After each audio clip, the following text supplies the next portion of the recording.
Recently, Ms. Shamblin and I got to join several math high school teachers to a course about the math ACT test.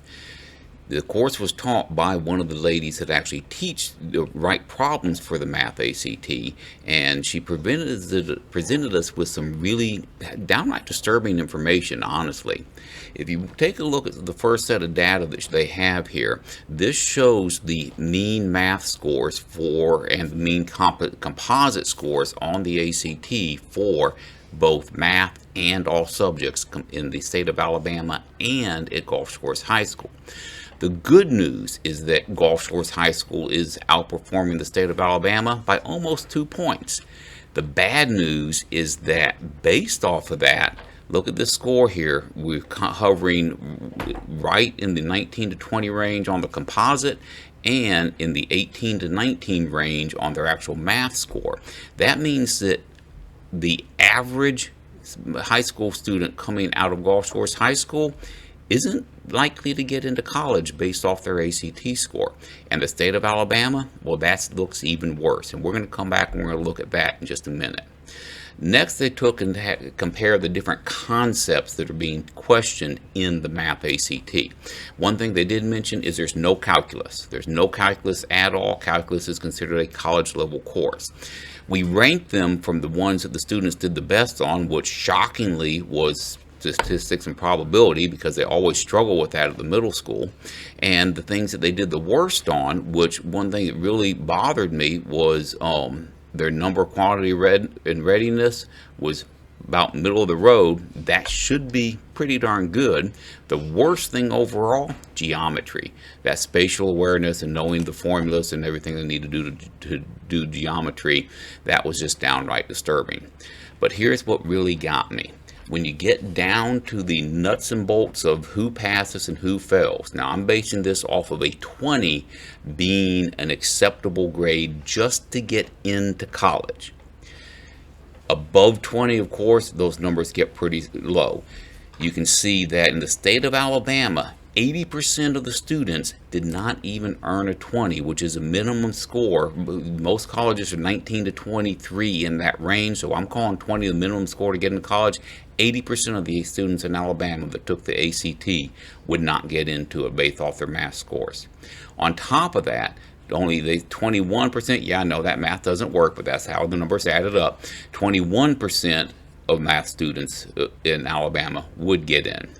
Gulf Shores did do better. I mean, they did a lot better, but still over half of the students in Gulf Shores High School that come through our program would not be able to make it into college based off of their math score, 66%.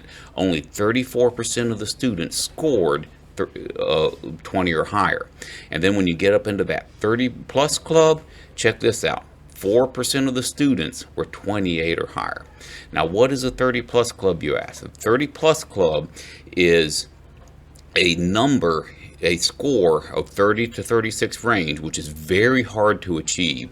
And that's always been one of the big targets of the high school, is to get students on the 30 plus club. Now, they had us take this math ACT test. And you got to understand, I do not consider myself to be a strong high school math person. I've not had high school math since 1989. It's been a while. I know no high school math, but I'm pretty solid on middle school math. Taking this test, I scored a 30 using nothing but middle school math skills, and a few lucky guesses in there, I suspect.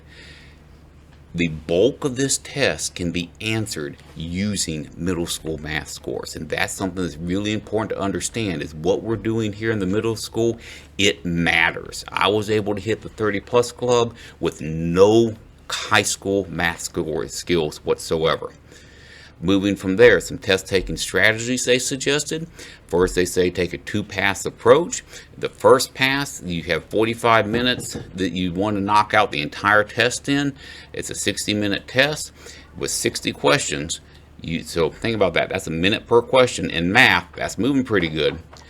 They say that you want to try to get through them all in the first 45 minutes. Anything that you know you can't answer in 90 seconds or less, skip it. And if you don't know where to start within 15 seconds, skip it. From there, on the second approach, you can go back and worry about trying to answer those questions.